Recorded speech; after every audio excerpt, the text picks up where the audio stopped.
You remember your seventh birthday party, the cake, the candles, your friends around the table, everyone laughing, happy. That memory feels completely real, vivid, certain. But here's the problem: that memory. It might be completely made up, and your brain did it on purpose. Most people think memory works like a camera. Something happens, brain records it, you play it back. Simple. That is what most people think. Wrong, completely, totally wrong. Here's what actually happens inside your brain: it rebuilds the memory from scratch every single time.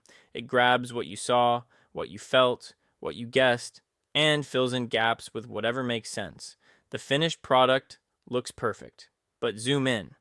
There are invented pieces sitting right inside. You cannot feel them. You cannot sense them. To you, it just feels like a memory. And that is exactly why this is so dangerous. In 1974, a psychologist named Elizabeth Loftus ran an experiment. She showed groups of people a video of a car accident. Same video, same crash, same everything. Group A was asked, how fast were the cars going when they hit each other? Group B was asked, how fast were the cars going when they smashed into each other? One word. That is the only difference. Group B said the cars were going much faster. One word pushed the speed estimate higher in their memory, because that word quietly rewrote how they stored the event, before they even finished answering. 1 week later, Loftus came back. She asked everyone, did you see broken glass in the video?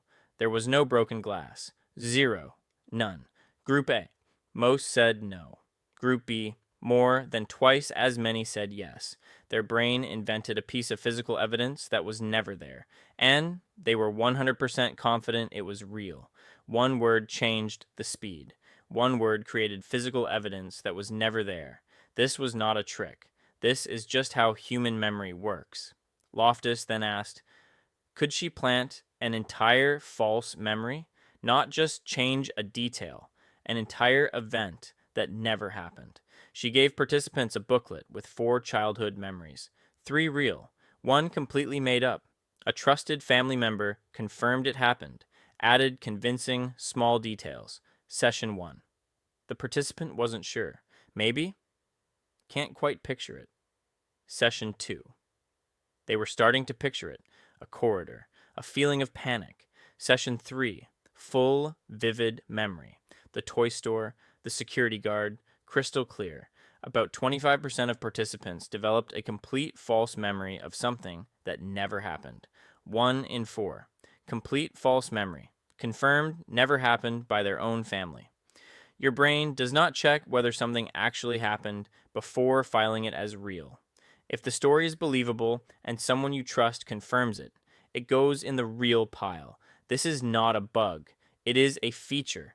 For most of human history, your brain did not need to be accurate. It needed to be fast. Accurate was a luxury. If something moved, you did not have time to analyze. Big, fast, teeth, run. Your brain evolved to prioritize speed above everything, and it worked for thousands of years. But we are still running that ancient software in a world that now needs accuracy. And that ancient system has 3 major glitches that affect every human alive right now. Glitch 1, source confusion.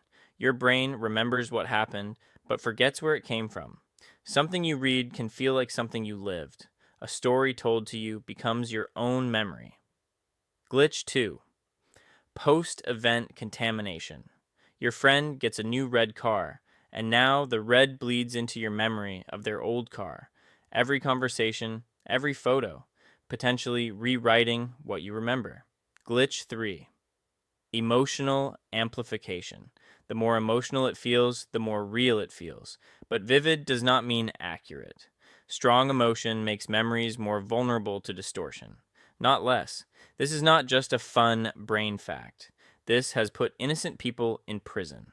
Eyewitness testimony, for centuries considered the most powerful evidence in court.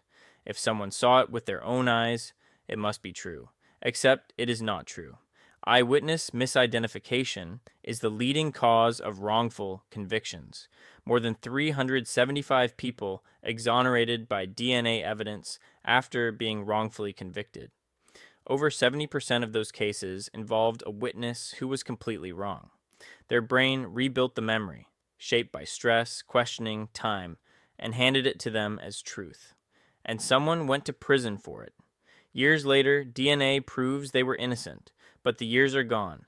Before you say that is only courtrooms, let me bring this into your own life.